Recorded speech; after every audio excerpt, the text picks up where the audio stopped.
Come on, Morgan, sit on the couch. Adam, we are not shooting a show from your apartment. This isn't Cribs. Well, come on, look, they haven't finished the set. We have some good games to review. We got NCAA Football, Malice, Mega Man. Malice came out, what, 3 years ago? Our viewers are much too critical to put up with this low-budget version of X-Play. We have a Doom 3 review. Oh.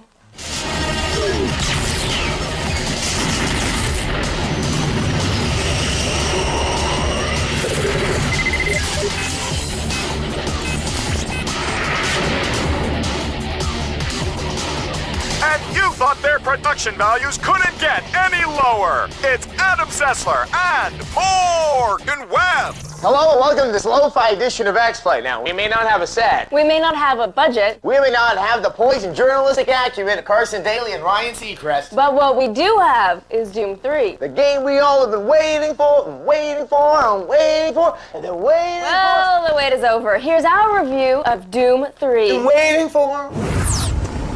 Welcome to Mars. All new arrivals need to check in at reception. People of Earth, have no fear.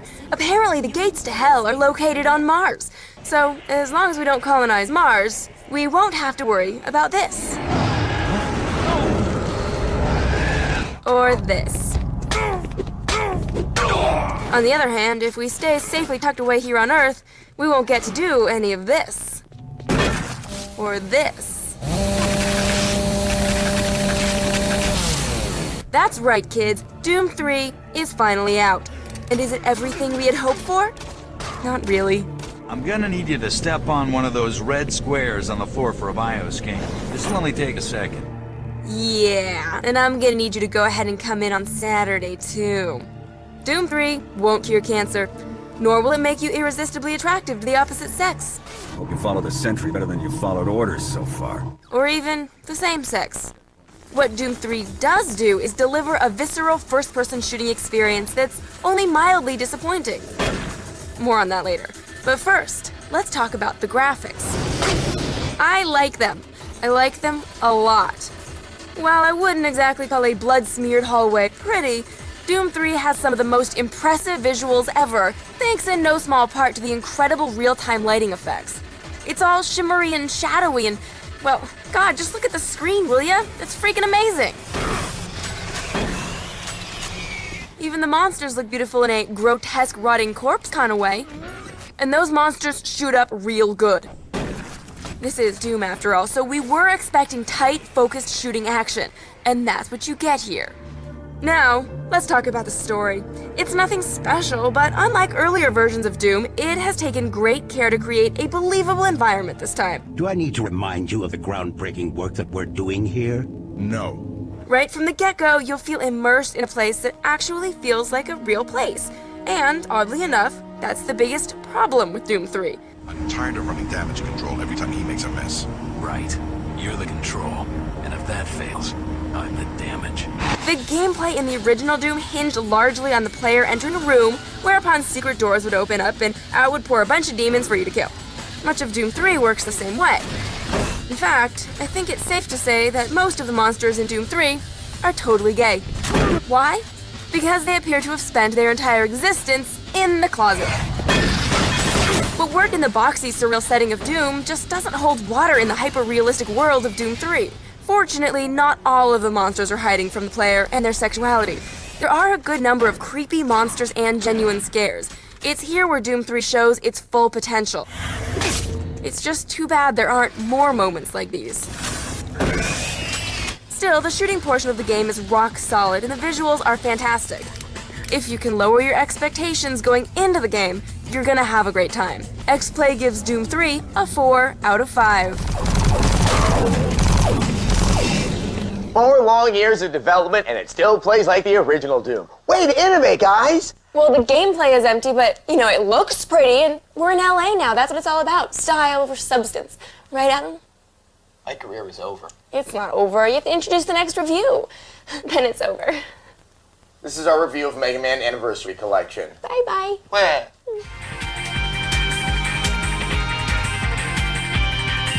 To celebrate Mega Man's 15th anniversary, Capcom has released Mega Man Anniversary Collection on the PS2 and GameCube. Okay, so Mega Man's 15th anniversary was in 2002, but hey, who's counting? Stars of the show are the classic Mega Man games. They may not look as good as you remember, but they've lost none of their challenge. Seriously, these games will kick your ass and leave you bleeding in the parking lot. Old school gamers will get a nostalgic rush. Newbies will get to see what it was like back in the day when we didn't have all these fancy memory cards and hard drives. In 1987, we finished games in one sitting, and we liked it. Playing them back to back, the games are strikingly similar. Yes, Mega Man 2 is a masterpiece of 8-bit game design, but can you tell me which game this is from? Only a devoted fan would know it's Mega Man 5.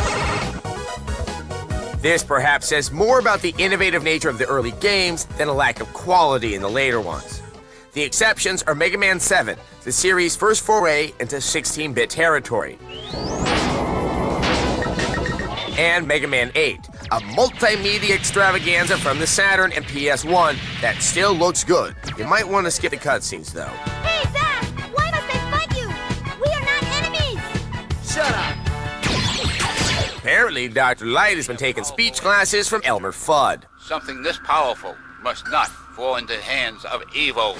And I liked it better when the enemy robots didn't talk. You can call me handsome guy! Wow. A word of warning, if you're torn between the PS2 and the GameCube versions, the PS2 version is the way to go. The GameCube version of Mega Man Anniversary Collection has the jump and shoot buttons reversed, making the games extremely hard to play.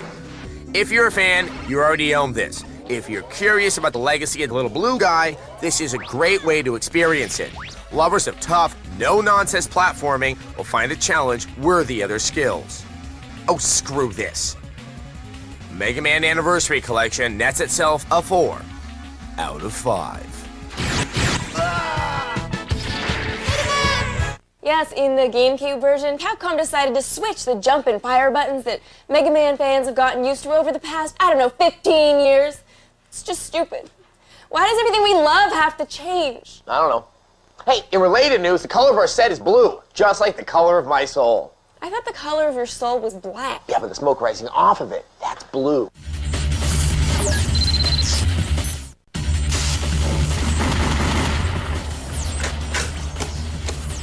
We've spared no expense to bring you Adam Sessler and Morgan Webb. There. Lies. Blatant lies. Oh my God. Welcome back to this super lo-fi edition of X-Play. Yeah, since we don't have a set yet and games keep coming out, we've decided to assemble this show out of crushed hopes and broken dreams. And you know what else epitomizes crushed hopes and broken dreams like a very low-budget X-Play? What? Backyard wrestling, of course. So, I don't have a backyard. We're here to check out some backyard wrestling, and we're going to be interviewing some of these nice guys, for the new game that's coming out, Backyard Wrestling 2. I mean, I thought they'd be kind of a fun bunch to play around. This should get kind of interesting.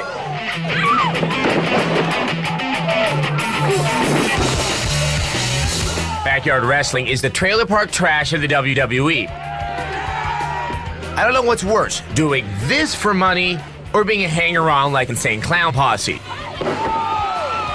There are certainly some colorful characters in Backyard Wrestling. Real nice, too. This man goes looking for pain. This is Hondo. First things first, the name of the show is X-Play. This ain't like some gay porno thing, is it? You promise? Promise. Interview, welcome.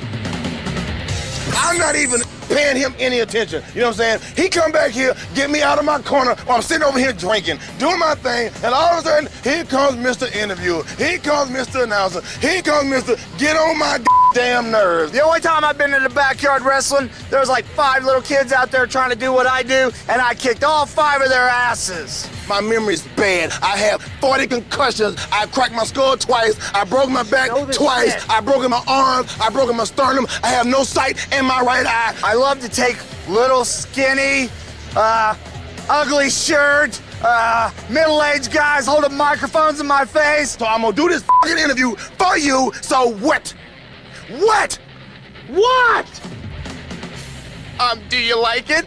And I love to just pick them up over my head, throw them onto the concrete, and make them bleed all over the place. What do you think about that? Oh, that sounds good. You know, I like to do the same thing, too.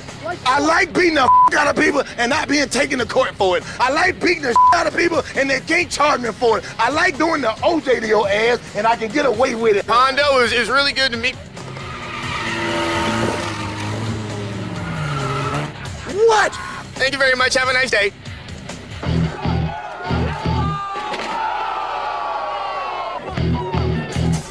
It doesn't take long to figure out that backyard wrestling is not for the meek. But what makes these time bombs tick? I never could have guessed. How do you withstand that kind of grief and pain? It's called retardation. I've been that way since birth, and it's worked for me so far. I have a gift from God, a gift from devil, a gift from somebody, but I don't feel pain. Yep, these guys are straight up nuts.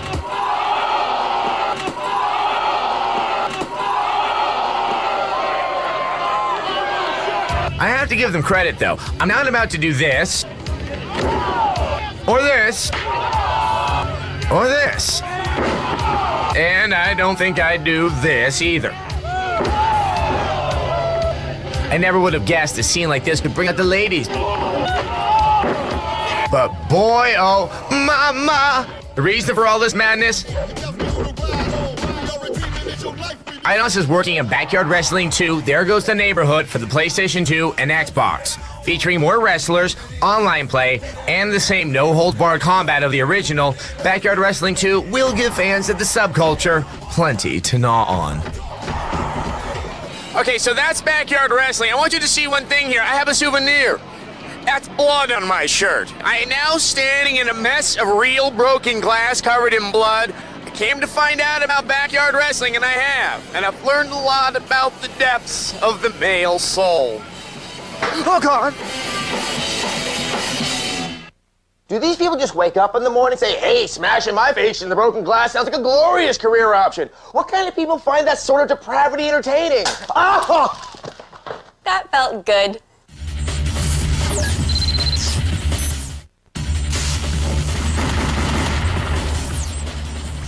Do you have a Nielsen box? If so, keep on watching Adam Sessler and Morgan Webb. Welcome back to X-Play. No, we are not a softcore porn program. We do video game reviews on the set of a softcore porn program. Hey, my apartment does not look like a softcore porn set. Although that would explain why the plumber was so friendly, and the pizza guy, and that nun. Since our new set is under construction, we thought it'd be only appropriate to bring you a game that was supposed to be a launch title for the Xbox. And has been under construction for the past 3 years. Which means the developers are late by what, 36 months? Way to blow it, guys. Here's a review of Malice. She said blow. Do you want another bottle to head? No! Back in early 2001, when the world didn't mind us so much and it was still hip to be unemployed, a little company named Microsoft introduced the Xbox with footage of Malice. We were very impressed. I remember saying, wow, I want to play this game now. What was that? And I didn't. For 3.5 years. And apparently, there's no real need to now. It's incomplete, uninspired, and thoroughly disappointing on all levels. And Paul Allen didn't even work on it. So, the game is about, well, okay, you play her. Hello. She's running from crows with guns. She escapes and meets this bad guy who's apparently met her before. Ah, my dear Malice, we meet again. He bites her head off. Now we find out that she's a goddess. No goddesses! It said on the door, no goddesses! And this clock wants her to save the universe by collecting logic keys. Malice, you must find these keys. If this sounds insipid, it's worse. I found it easier to comprehend episodes of Dragon Ball Z running backwards while children stab my ears with stale pixie sticks. But the fun doesn't stop there. If you're really into generic platforming action, you're kinda in luck. Because Malice makes chewing dry kashi feel like a flavored jamboree. There is combat, but as you can see, it's as involving as pleasing yourself with oven mitts. You get a few weapons. Well, they're clubs. This one looks like a ham hock. You do acquire new powers as you play, like running fast. and summoning a shield. But they're really only useful to keep the other buttons from feeling abandoned. This game's so easy, you could play it while being sucked dry by lampreys. You spend the game doing very little, except collecting crap that unlocks other crap that you collect. Sometimes there's a puzzle, which primarily serves to remind you what it's like to fire a synapse. Also, the game's preposterously short, which is usually a drawback, but considering the fact that you'll only be playing this game as someone super glues the controller to your hand and amputates both your legs, its brevity is a blessing. So, what's the upside? Well, it's kind of pretty, and it isn't so broken you can't play it to completion. But other than that, it sucks, and it's appropriate only for people who don't watch this show or have a morbid curiosity in checking out the crash site of a development trajectory comparable only to Brooke Shields' Brenda Starr. A 2 out of 5. Nice Brenda Starr reference. Why don't you throw in a Mark Trail gag in there while you're at it? You know, I don't have to take this kind of abuse in my own living room. Ew! Are these yours? Or do I? Find out when we come back.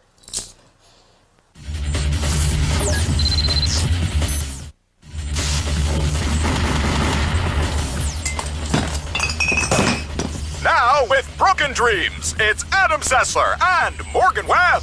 Welcome back to this lo-fi edition of X-Play. Yes, while we're building our new set in LA, we're doing the show from my apartment in Southern California. And while most grown men don't sleep with stuffed animals, guess who sleeps with the cutest little face hugger ever?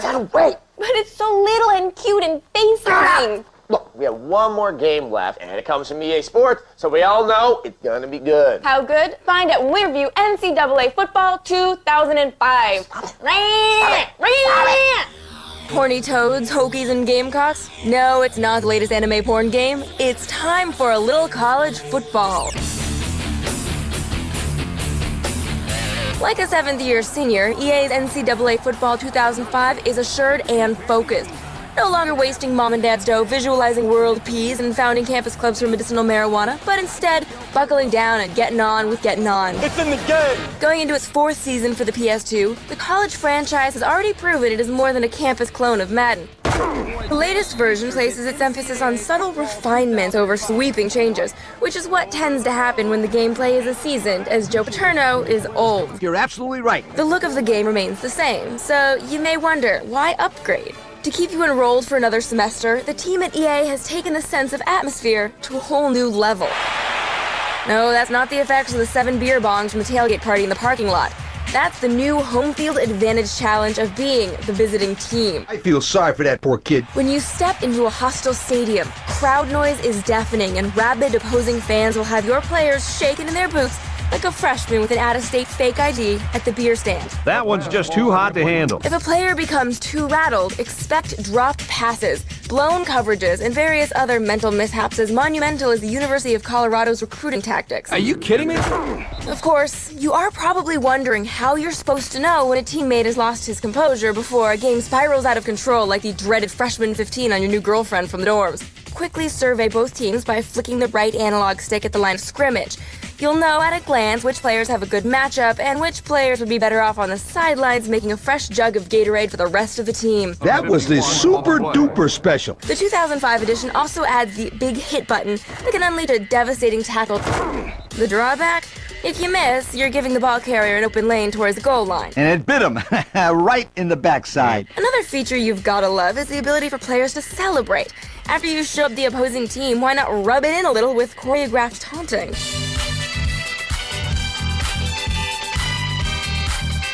Okay, what about the cons? The biggest issue is that the basic look of the game hasn't changed at all. And this season's game still doesn't offer the ability to create custom plays, only custom playbooks. 2 words for you, Kirk. Dumb call. That said, it is pretty cool that in mascot mode, Daniel Boone can tussle with a weird badger on crack looking dude, or a horned frog from bush country. Weird. All in all, with a home field advantage atmosphere that's unrivaled among its peers, and the return of the addictive Dynasty mode, online play, and create a school features, EA has upped the college pigskin ante with NCAA Football 2005. It easily makes the grade with a 4 out of 5. He needed oven mitts for that one because it was a hot tamale. So, NCAA football is easily the best college football game out there on the market. I mean, you've got to love a game that gives you the home field advantage because your fans will rattle the opposing players by distracting them. Stop that and cut it out. But your toys are so cute and emasculating. Just leave my house. Go. Is this because I broke a bottle over your head? Go.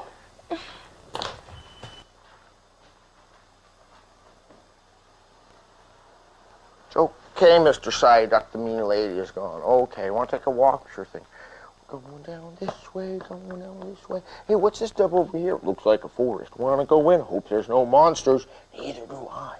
Go to the forest, go to the forest. Watch, play, win, hyperactive! We have a new online game everyone is talking about. Every weeknight while you watch X-Play and Unscrewed with Martin Sargent. Go online and play Hyperactive along with the shows. You can win an iPod Mini and other cool stuff. Many of you will be playing for months to come.